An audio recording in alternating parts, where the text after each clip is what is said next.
한강이 아시아에서 여성 최초로 노벨 문학상을 받았습니다.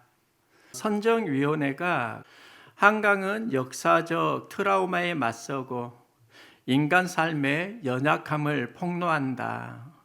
사적이고 실험적인 스타일로 현대 산문의 혁신가가 되었다. 이렇게 평가하는 걸 보았습니다. 한강의 글을 보면 많은 트라우마가 존재합니다. 소년이 온다는 5.18의 트라우마를 배경으로 작품이 쓰여졌습니다. 우리 내면을 보면 역사적 트라우마도 있지만 또 수많은 상처와 갈등이 있고 삶은 영향을 받습니다. 사람은 살아가면서 자신이 받아들이기 어려운 어떤 지점을 만날 때가 있습니다. 관계의 문제일 수도 있고 시련의 아픔일 수도 있고 또 어떤 이는 경제적인 어려움일 수도 있습니다. 이것을 어떻게 다루어야 하는가? 이걸 잘 다루려고 하면 중요한 것이 대화이고 만남입니다. 보통 많은 문제는 만나고 대화가 이루어지면 극복이 됩니다. 그런데 우리가 어떤 만남을 가져야 하는가, 어떤 대화를 해야 하는가?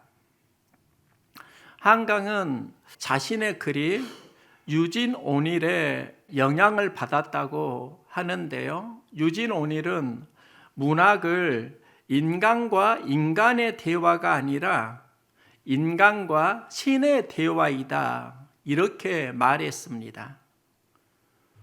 유진 오닐도 미국의 작가로 노벨 문학상을 받았는데요. 그가 문학을 인간과 인간의 대화가 아니라 인간과 신의 대화이다. 이렇게 말을 했고 한강은 그의 말에 영향을 받고 작품을 썼다는 것입니다. 문제가 직면할 때 신에게 질문을 하고 그 질문에 대한 답을 내면에서 찾으려고 무던히 노력했다. 그리고 쓰여진 작품이 노벨 문학상을 받습니다. 그러면서 한 가지 느낀 건 좋은 작품은 신하고의 관계에서 나오는구나. 우리의 좋은 삶도 생각을 해보면 신과 나의 관계에서 나온다고 할 수 있습니다. 예수님은 40일 금식 기도를 하시는데요. 공생애를 시작하실 때 광야에서 기도하십니다. 40일 금식 기도가 무엇일까? 내가 인생의 문제, 어려움을 만날 때 누구와 대화할 것인가? 그런 이야기라고 할 수 있습니다. 예수님이 기도하실 때 사단이 예수님에게 말을 걸어옵니다. 사단이 걸어오는 말은 듣기 좋고 달콤합니다. 유혹입니다. 이때 예수님은 하나님과 대화를 시작하십니다. 그리고 하나님과의 대화에서 말씀을 만납니다. 그 말씀은 상황을 이기는 힘이 됩니다. 예수님은 말씀에서 답을 찾았다는 겁니다. 인생에서 중요한 것은 대화입니다. 모든 관계는 대화를 통해서 회복됩니다. 그런데 중요한 게 있습니다. 누구를 만나 어떤 대화를 할 것인가입니다. 그리스도인은 하나님과 대화를 시작을 해야 합니다. 하나님과 대화하는 사람은 특별해집니다. 하나님은 우리에게 말을 걸어오시고요. 또 우리가 직면하는 문제에 답을 주시는 분입니다. 사람과 사람의 대화, 그것도 있지만 하나님과 나의 대화도 참 중요합니다. 하나님께서 선지자 엘리야에게 말씀하십니다. 너는 일어나 시돈에 속한 사르밧으로 가서 거기 머물고 그곳 과부에게 명령하여 내게 음식을 주게 하였느니라. 엘리야는 어느 날 말씀하시는 하나님을 만납니다. 말씀의 내용은 사르밧에 가서 머물면서 과부에게 음식을 얻어 먹으라입니다. 엘리야는 말씀을 듣고 어떤 생각을 했을까? 엘리야의 입장으로 가보았습니다. 엘리야는 이런 셀프 대화를 했을 것 같습니다. 왜 가난한 과부에게 가서 대접을 받으라고 하시지? 부자에게 가면 좋을 것 같은데. 그러면서 엘리야 마음은 사르밧 과부에게 가서 음식을 얻어 먹으라는 하나님 말씀에 거리낌이 생깁니다. 사르밧 과부도 하나님의 종 엘리야를 만나고요. 그녀도 이런 셀프 대화를 했을 것입니다. 나도 먹을 것이 없는데 이 음식을 주면 나는 뭐 먹고 살지? 모든 대화에는 생각이 있고 질문이 있습니다. 그럼 하나님은 어떤 생각을 가지고 계셨을까? 하나님의 생각을 하나님의 섭리라고 합니다. 하나님께서는 엘리야를 가난한 과부에게 보낸 것이 얻어먹기 위함이 아닙니다. 그녀를 축복하기 위해서입니다. 그녀는 가난하고 먹을 게 없는데 앞으로 3년 6개월 동안 가뭄이 시작됩니다. 그 기간 동안 사르밧 과부가 견딜 힘이 없으니까 엘리야를 보내고 엘리야를 통해서 그는 3년 6개월을 지낼 수 있는 삶의 양식을 얻게 됩니다. 사르밧 과부를 도와주기 위해서 엘리야를 보내셨다는 겁니다. 이 본문을 보면서 이런 생각을 했습니다. 나의 셀프 대화가 있는데요. 과부가 준 것은 별것 아닌데 그것도 그녀에게는 참 어려운 일이겠구나. 인간의 관점에서 보면 그것은 밀가루와 기름 조금입니다. 그런데 하나님은 이걸 어떻게 생각하실까?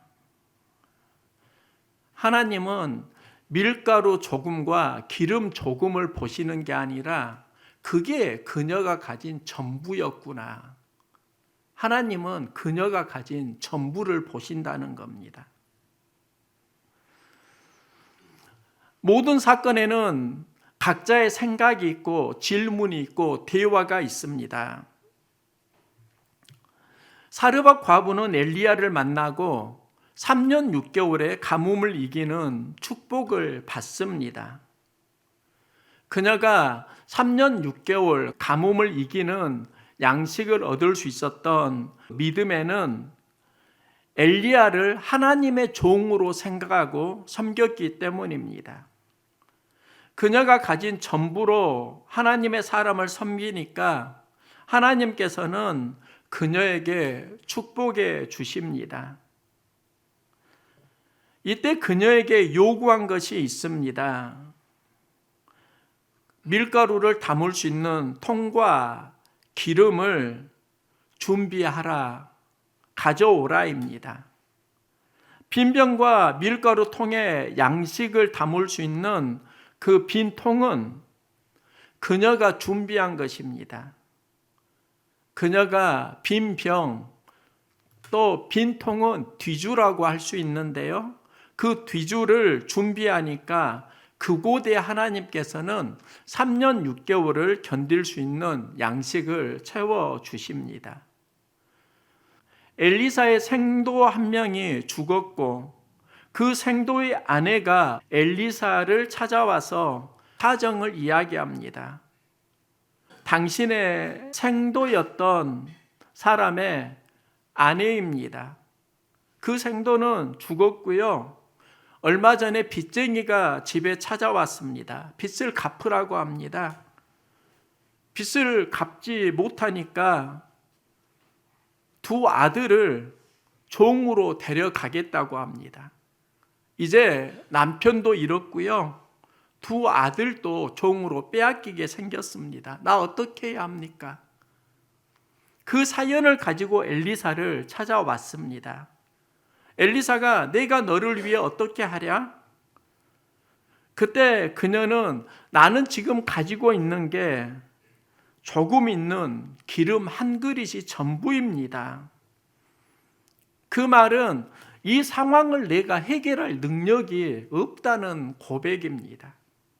그때 엘리사가 그 상황을 극복할 수 있는 방법을 알려주는데요. 빈 그릇을 빌리라. 조금 빌리지 말고 많이 빌려오라. 내 인생의 문제를 해결하려고 하면 빈 그릇을 준비하렴. 이 이야기입니다. 그녀는 이웃에게 빈 그릇을 빌리고 그 빈 그릇에 하나님은 기름을 채워주십니다. 그녀가 준비한 모든 빈 그릇에 기름을 다 채워주시고 엘리사는 여인에게 말합니다. 너는 가서 기름을 팔아 빚을 갚고 내 안에 있는 문제를 해결하라는 겁니다. 너와 내 두 아들이 생활하라. 이제 그 기름을 가지고 복된 가정을 이루라는 말씀입니다. 하나님께서 가난한 사르밧 과부를 축복하실 때, 그리고 생도의 아내를 축복하실 때 사용한 것이 모두 다 빈 그릇입니다. 성경을 보면 다양한 그릇이 나옵니다. 바울은 큰 집에는 금그릇과 은그릇이 있고 또 어떤 집은 나무 그릇과 질그릇도 있어 귀하게 쓰는 것도 있고 천하게 쓰는 것도 있다. 금그릇, 은그릇은 값비싼 그릇이고 나무 그릇, 질그릇은 값싼 그릇입니다. 우리는 보통 금그릇, 은그릇 되기를 원합니다. 바울의 메시지는 금그릇, 은그릇이 되라가 아닙니다. 주인에게 쓰임받는 그릇이 되라입니다. 그래서 금그릇도 쓰임받을 수 있으면 귀하고 쓰임받지 못하면 귀한 게 아닙니다. 질그릇, 나무 그릇도 주인에게 쓰임을 받을 때 그 그릇은 귀한 그릇이 됩니다. 그런데 쓰임받는 그릇에는 공통점이 있습니다. 주인이 사용하고자 할 때 빈 그릇으로 와야 한다는 겁니다. 그런데 이게 음식 이야기가 아니라 우리 인생의 이야기라는 것 아십니까? 바울은 빈 그릇을 빈 마음의 이야기로 연결합니다. 모든 것을 해로 여김은 내 주 그리스도 예수를 아는 지식이 가장 고상하기 때문이라. 내가 그를 위하여 모든 것을 잃어버리고 배설물로 여김은 그리스도를 얻고자 함이라. 바울은 가진 것이 참 많이 있습니다. 로마인이고 바리새인이면 그의 신분은 엘리트입니다. 가말리엘 문화생이면 지금으로 말하면 서울대 출신이라는 겁니다. 나름대로 잘 배웠고 학식이 있는 사람입니다. 그런데 그 모든 것을 배설물로 여긴다고 이야기합니다. 배설물을 현대인의 성경은 쓰레기라고 번역했습니다. 배설물도 몸에서 버리는 것이고 쓰레기도 버리는 겁니다. 자신이 가지고 있는 모든 것을 다 버리겠다고 말합니다. 버리겠다는 건 나 빈 마음으로 살겠다는 겁니다. 그 빈 마음에 그리스도를 담고자 함이라. 그리스도를 채우겠다는 이야기입니다. 하나님은 빈 마음에 축복하십니다.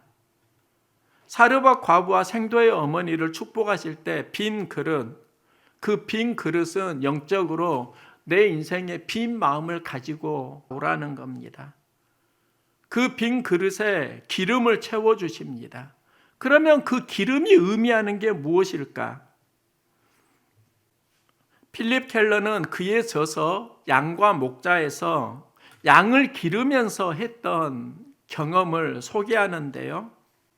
여름에는 초파리가 양의 콧구멍에 들어가서 알을 낳기도 합니다. 그 알이 유충으로 자라고 그 유충이 코 속으로 들어가면서 뇌에서 악성 염증을 일으키기도 합니다. 그러면 양은 심할 때 시력을 잃기도 합니다. 이때 목자가 하는 일이 있습니다. 양의 머리에 기름을 발라줍니다.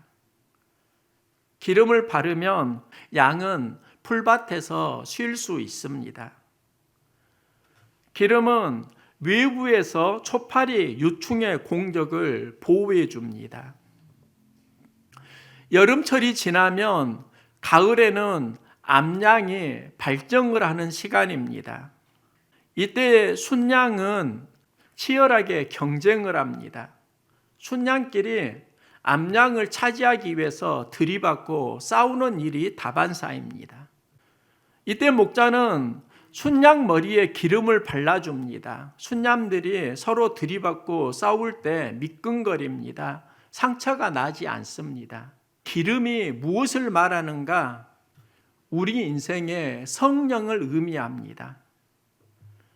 성령을 우리가 받게 되면 외부의 수많은 공적에서 우리의 영혼을 보호할 수 있습니다. 직면하는 문제를 이길 수 있는 힘과 용기를 얻습니다. 비움이 있을 때 체험이 있습니다. 시인과 촌장의 하덕규 씨의 노래집에 가시나무 새가 있는데요. 이 곡은 불후의 명곡으로 많은 사랑을 받고 있습니다.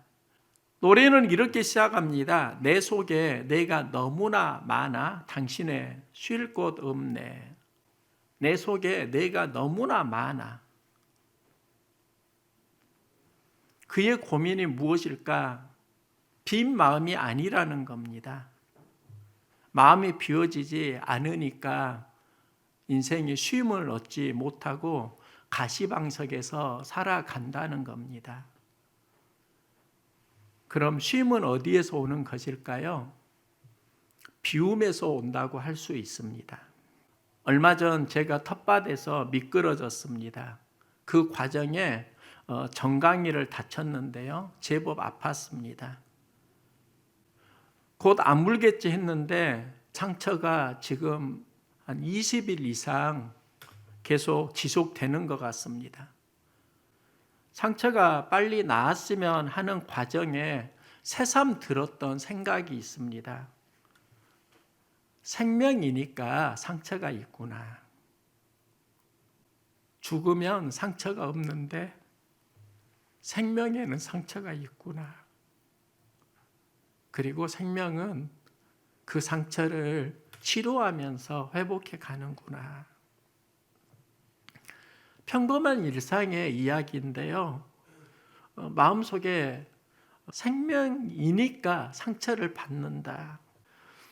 우리 그리스도인은 하나님의 축복을 받기를 열망합니다. 하나님도 너희에게 복을 주리라 말씀하셨습니다.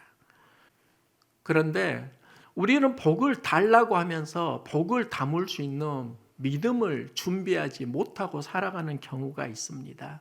내 안에 담겨 있는 게 참 많이 있다는 것이지요.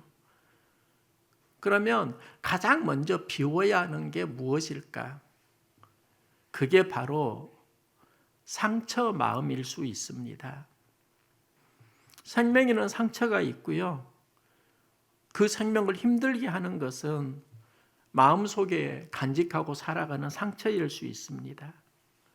모든 사람을 보면 다 내가 감당할 수 있는 상처도 있지만 감당하기 버거워하는 신음하는 상처가 다 있더라고요. 사렙다 과부에게 상처 마음은 그녀에게 가난일 수 있습니다. 먹을 것이 없어 굶어 죽게 되고 죽게 된다는 상황은 인생에서 상처입니다. 이때 그녀는 빈 그릇을 준비하고 하나님은 그곳에 양식을 부어주십니다. 삶은 회복됩니다. 성도의 어머니도 엘리사를 찾아왔을 때 상처 마음이 있습니다. 남편 죽었습니다. 빚쟁이가 두 아들을 종으로 잡아가려고 합니다. 인생에서 그녀가 감당할 수 없는 상처를 가지게 되는 것이지요. 이때 엘리사도 그녀에게 빈 그릇을 준비하라고 합니다. 그 빈 그릇에 상처를 치유하는 기름을 부어주십니다. 목회를 하면서 하나님과 대화를 하려고 무던히 노력하고 있습니다. 그런데 환경에서 만나는 에너지, 때로는 상처를 비우지 못하면 그 자리에 마귀가 틈타는 것을 솔직히 경험합니다. 상처를 비우면 하나님은 축복해 주십니다. 그래서 축복을 담을 수 있는 빈 마음은 우리 그리스도인에게 중요한 영성입니다. 빈 마음을 가지려고 하면 비워야 합니다. 우리 그리스도인은 하나님께 비워드려야 합니다. 우리 안에 있는 많은 상처의 문제, 내가 해결할 수 없는 많은 갈등의 문제, 그걸 하나님께 기도하면서 비워드리는 겁니다. 하나님께 기도하면 하나님은 내 안에 염려의 문제를 가져가시고 그 공간에 필요한 것을 채워주시는 걸 많이 경험했습니다. 우리 인생을 보면 비움과 채움이 있습니다. 상처를 비우면 축복이 채워집니다. 제가 하나님께 제일 많이 드렸던 게 무엇일까? 지금 생각해 보니까 인생에서 만나는 수많은 부담들이었습니다. 저는 내성적입니다. 청년 시절 보면 남 앞에서 노래하고 때로는 모임에서 춤을 추고 자기를 소개하는 건 극단적으로 싫어했습니다. 무대 공포증이 굉장히 심했습니다. 그런데 지금은 내가 제일 싫어했던 그것을 하고 있는 것을 발견합니다. 교회에서 찬양을 하고요. 또 설교를 하고요. 율동을 하기도 합니다. 그러면 저희 인생은 많이 달라졌습니다. 그런데 그 달라짐의 과정을 보니까 비움과 채움의 영성이 있었습니다. 저는 어려움을 만날 때, 부담이 있을 때면 하나님께 기도합니다. 하나님, 나 이거 부담스러워요. 못하겠어요. 하나님께 기도하면은요, 내가 가지고 있는 부담을 가져가시고 부담이 비워진 그 공간에 도전하는 마음을 많이 심어주는 걸 경험했습니다. 부담을 하나님께 드리니까 하나님은 도전하는 마음을 주셨습니다. 그 도전 마음이 들어오니까 상황을 해석하는 능력이 달라지고 힘과 용기를 얻고 두려워했던 것을 극복하는 많은 신앙 체험들이 실제로 있었습니다. 제가 신학교 때 설교 대회에 나간 적이 있습니다. 그 전에 얼마나 기도했는지 모릅니다. 하나님, 저 대인 공포증 있잖아요. 그런데 목회를 하려면 극복해야 되잖아요. 부담 마음 하나님 가져가 주세요. 하나님이 도전 마음을 주시고요. 그 마음을 주시니까 내가 가장 두려워하는 그 현장으로 서보는 겁니다. 또 수많은 사람들 앞에서 율동을 했습니다. 처음에는 그렇게 율동이 싫어서 부담스러워서 피하고 싶었는데 나중에는 율동이 저에게 달란트가 되었습니다. 그 과정에 무엇이 있었는가? 하나님, 나 율동 부담스러워서 교사 못하겠어요. 그때 하나님이 말씀하십니다. 너 부담되고 힘들다고 계속 피할래? 계속 그렇게 살래? 한번 부딪혀봐. 도전해봐. 그러면 내가 감당할 수 있는 힘과 용기를 줄게. 달란트를 줄게. 하나님과 대화해서 제가 드렸던 건 부담입니다. 그리고 그 부담의 공간에 하나님이 도전 마음을 채워주셨습니다. 내 것을 비우니까 하나님께서 축복해 주시는 겁니다. 하나님의 인생을 축복하실 때 그 원리에 빈 그릇이 있습니다. 인생의 문제를 만날 때 하나님께 질문하고 하나님과 대화하는 일상을 살아가시기 바랍니다. 하나님 주시는 말씀을 만날 때는 내가 가지고 있는 경험이나 감정, 그걸 모두 다 쏟아버리고 빈 마음을 준비할 수 있기를 소망합니다. 빈 마음은 하나님의 축복을 담을 수 있는 믿음의 공간이 됩니다. 여러분의 삶의 현장에 내가 극복하지 못하는 크고 작은 상처의 문제 있지 않습니까? 하나님께 드리시기 바랍니다. 사렙다 과부와 생도의 어머니가 하나님께 드렸던 게 무엇일까? 빈 마음을 준비할 때 비워야 했던 게 무엇일까? 삶을 살아가면서 맞이하는 염려와 걱정의 문제 아닐까요? 가난도 상처입니다. 빚쟁이에게 시달리는 것도 상처입니다. 그 상처를 비우고 빈 마음을 준비했습니다. 그 자리에 하나님께서는 기름을 부어 주셨습니다. 상처는 하나님께 비워 드려야 합니다. 하나님께 비워 드린다는 건 우리의 문제가 있을 때 하나님 앞에 영혼의 대화를 시작한다는 것입니다. 영혼의 대화를 하면은요, 하나님은 내가 경험하는 삶의 문제를 해석해 주십니다. 해석이 달라지면 감정이 달라지고, 감정이 달라지면 삶이 달라집니다. 하나님을 담을 수 있는 빈 그릇을 준비하시기 바랍니다. 빈 마음을 가지고 하나님과 대화하시고 그 공간에 말씀을 담을 수 있기를 소망합니다. 그러면 세상을 이기는 말씀이 무엇일까? 하나님이 축복하시는 그 기름의 정점이 무엇일까? 이 질문을 하면서 발견한 게 있습니다. 말씀이 예수 그리스도입니다. 그리스도라는 의미가 기름 부음을 받은 자입니다. 우리가 빈 마음을 가지고 채워야 하는 것은 예수 그리스도입니다. 바울의 고백이 그런 겁니다. 내가 내 자신을 비우고자 하는 것은 그리스도를 얻고자 합니다. 나를 비우고 예수 그리스도로 채워지는 삶, 이게 바로 우리가 경험할 수 있는 인생의 최고의 축복이라고 할 수 있습니다. 축복의 그릇이 무엇을 담아야 하는가? 예수 그리스도를 담고 말씀을 가지고 하나님의 기름 부으심으로 살아가게 될 때 이전과 다른 삶이 시작될 것입니다. 예수를 통해서 살아가는 삶은 여러분에게 힘과 용기를 줄 것입니다. 새로운 소망을 줄 것입니다. 우리의 마음속에 예수 그리스도를 채우고 예수님이 인도하는 삶 가운데 새로운 복의 복을 많이 경험할 수 있기를 소망합니다.